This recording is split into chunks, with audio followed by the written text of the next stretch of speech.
Welcome everybody. Today we are going to talk about creating our value landscapes. So previously you've picked out a couple photographs. I have my ones that I considered.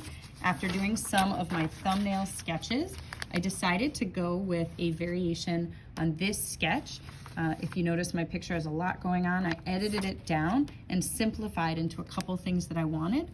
If you notice, I played around with having a stone path here versus this kind of linear path here, but I liked the composition of this one better. So the next step for you is to do one more page of planning, which I've kind of started here. So if you notice, my sketch is a little bit more completed.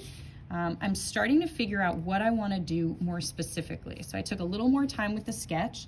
I still have some places where I'm going to go back and practice a few details. For instance, I've kind of figured out the shapes that I want to play with for my leaves, but mostly I'm using this just as a general game plan of where things will go in the composition.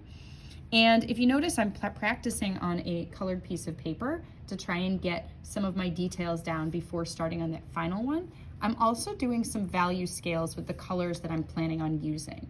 So when I look at the picture that I'm looking at here, I'm kind of skipping a lot of the shadowing that I'm seeing here for the most part. I might go back and add some shadowing in eventually, but for the most part, I'm looking at the colors that I see in these stones.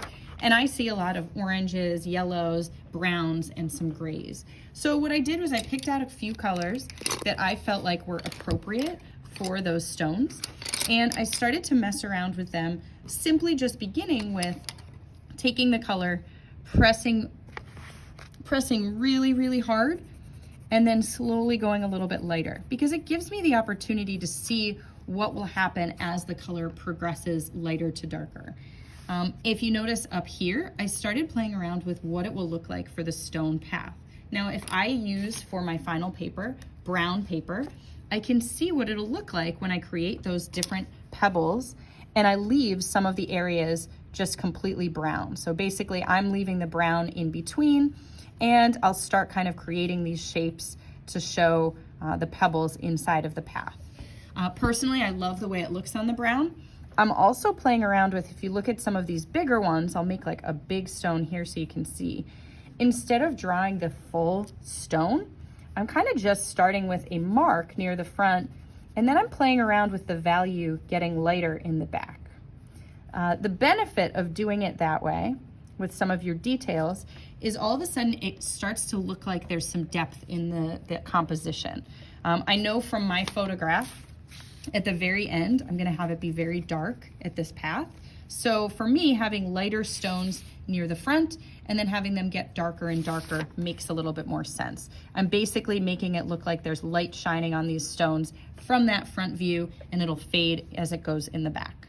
Another thing I can do, if I feel like I have too many gray or I want to play with more color, remember you can layer your colors too, and that's just a way to get even more color and detail in what you're doing. So next step, what I want you to work on now is you've got some scraps of colored paper, especially if you're considering between, like, let's say 2 different colors. I want you to try out some of the techniques you're going to use on that colored piece of paper. You should have a final sketch of what it's going to look like, and you should have any of the colors you're planning on using these value sketches. If it's helpful, you can also write down the name, ginger root, for instance, right next to the color, so that way you can kind of plan ahead which ones you're going to need. If it helps also, you can use the color to kind of map out where things are going to go in the composition. But for the most part, I'm going to practice things like where color will go here, and I'm going to practice some technique on my colored paper, all before my final sketch. Good luck, everyone.